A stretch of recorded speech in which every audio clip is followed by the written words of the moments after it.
Media Live TV. Kindly subscribe to our YouTube channel to get updated on the trending gist, latest news all over the world. Like our page, subscribe, and share with friends. Thank you.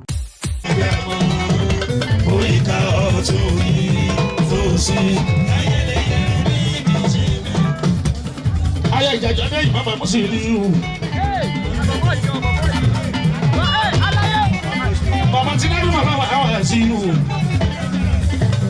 Mama musinu mama mu. Ko me ja na sa dia mo. Ba ye sheke mi fa ya dia mo.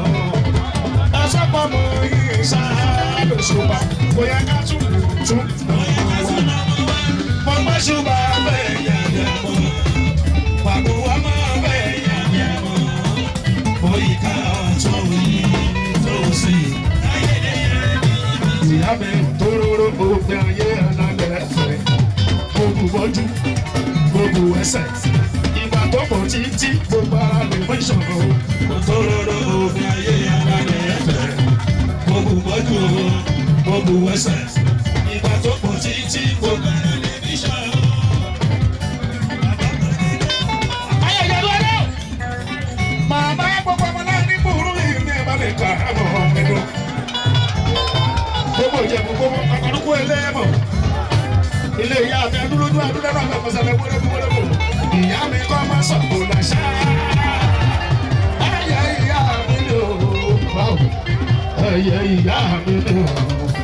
Ẹyẹ ìyá mi ni o. Ẹ máa sọ̀kò làṣà. Ẹyẹ ìyá mi ni o. Ẹyẹ ìyá mi ni o. Ẹyẹ ìyá.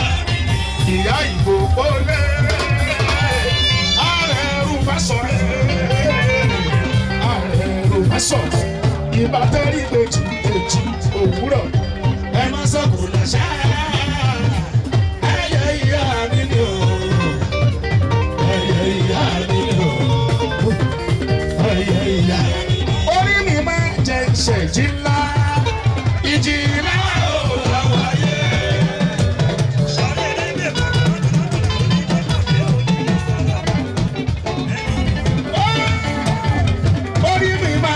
Ìṣèjì ìjì náà àwáyé ìjì màmá rẹ̀ ọ̀nà pọ̀dà ìjì náà màmá Musiliu márùn náà Ìṣọ̀lá Musiliu márùn náà Ìṣọ̀lá. Màmá wá sí wo màmá ojú pa sí dọ́kítà ìlú márùn náà Ìṣọ̀lá márùn náà.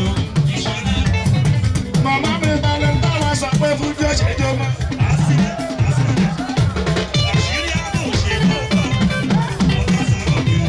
Kàjíjájì balẹ̀ táwa sọ pé fún bí ó ṣe jó mọ́. Ayé òdòdó tó torí kánú lòdò tán. Mo òdòdó tó torí kánú lòdò tán. Creativity tóbi fún jó lòdò tán. Originality ló mú fún jìnnà dúró. Dynamism ló máa jó máa wù kó sí.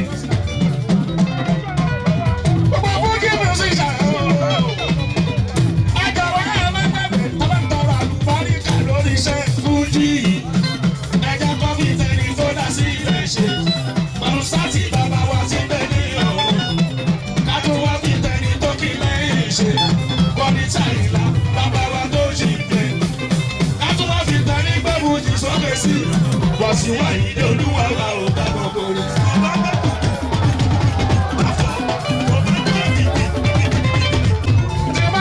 Tí bá pè náà mi lọ́mọ lọ́dọ̀gbà sọ pé òun tó ṣeré náà. Èmi gangan lè bí wọ́n nífẹ̀ẹ́ lórí ṣeré. Èmi gangan lè bí wọ́n nífẹ̀ẹ́ lórí ṣeré.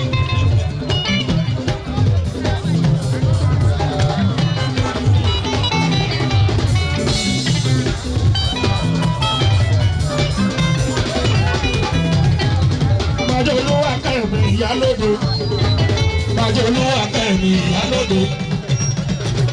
Ẹsẹ̀ di àṣìṣì, ọmọ tó ṣàkóso.